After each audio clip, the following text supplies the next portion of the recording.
کراچی کے معروف علاقے رنگی ٹاؤن میں پیش آنے والا یہ سچا واقعہ میرے دوست نے مجھے سنایا۔ شفیق صاحب ایک غریب گھرانے سے تعلق رکھتے تھے۔ ان کی صرف 2 ہی بیٹیاں تھیں جو اب جوانی کی عمر میں داخل ہو چکی تھیں۔ باپ کو دن رات یہی باتیں ستاتی تھیں کہ وہ اپنی ان جوان بیٹیوں کا نکاح کیسے کرے گا۔ وہ ایک نچلے درجے کے ریلوے ملازم تھے۔ گو کہ وہ ملازم تو ضرور تھے لیکن محکمے سے اسے تھوڑی سی تنخواہ ملتی تھی جس سے بڑی مشکل سے وہ ان 2 بیٹیوں کا اور اپنی بیوی کا پیٹ پالتے تھے۔ جیسے جیسے وقت گزرتا گیا شفیق صاحب کی پریشانی دن بدن بڑھتی گئی۔ بیٹیوں کے لیے رشتے پہ رشتے آتے گئے لیکن غریبی اور بے بسی کے آگے دونوں میاں بیوی بہت لاچار ہو گئے تھے۔ بارگاہ الہی میں ہاتھ اٹھا کر بس یہی دعائیں کرتے رہتے تھے، اے خدا ہمیں اس لائق بنا دے کہ ہم باعزت اپنی بیٹیوں کا نکاح کروا کر اپنے فرائض ادا کر سکیں۔ یہی ہماری پہلی اور آخری خواہش ہے۔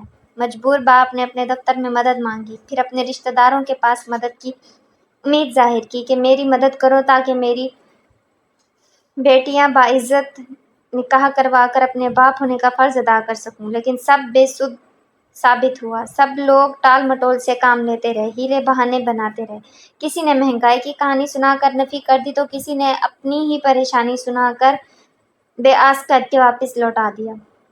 شفیق صاحب دن بھر دفتر میں حاضری دے کر ایک فرض تو پورا کر رہا تھا لیکن اس کو اس بات کا غم پل پل کھائے جا رہا تھا کہ اس کی زندگی کا اصل مقصد کب پورا ہوگا۔ شام کو جب وہ گھر لوٹ آتا اور اپنی نوجوان بیٹیوں کا معصوم چہرہ دیکھتا تو آنسو بہاتا رہتا کہ میری معصوم بیٹیوں کی قسمت میں خدا نے نہ جانے کیا لکھا ہوگا۔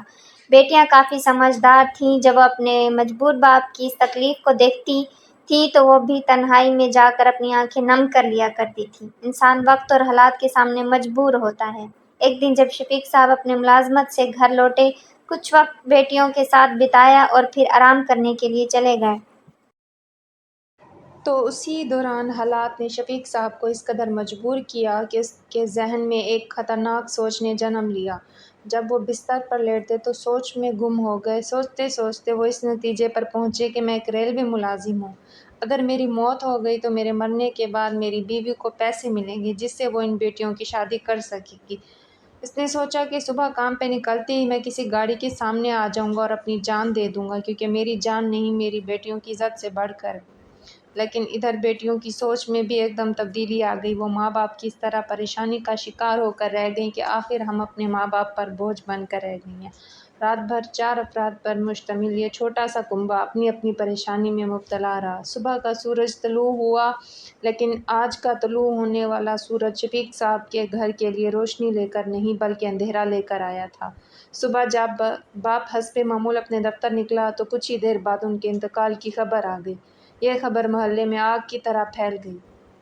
محلے والے اپنے گھروں سے باہر نکل کر ایک کے بعد ایک ان کے گھر جانے لگے۔ جب بیوی نے سنا تو وہ غم کے مارے اپنا سینہ پیٹنے لگی، آہیں بھرنے لگی، زور زور سے اپنی قسمت پر رونے لگی اور اپنی جوان بیٹیوں کو آواز دینے لگی، آؤ دیکھو تمہارے باپ کی کیا حالت ہوگی۔ اب آپ کے بابا آپ کو ہمیشہ کے لیے چھوڑ کر چلے گئے ہیں۔ لیکن ماں کی لاکھ آوازیں دینے پر بھی بیٹیاں باہر نہیں آئیں۔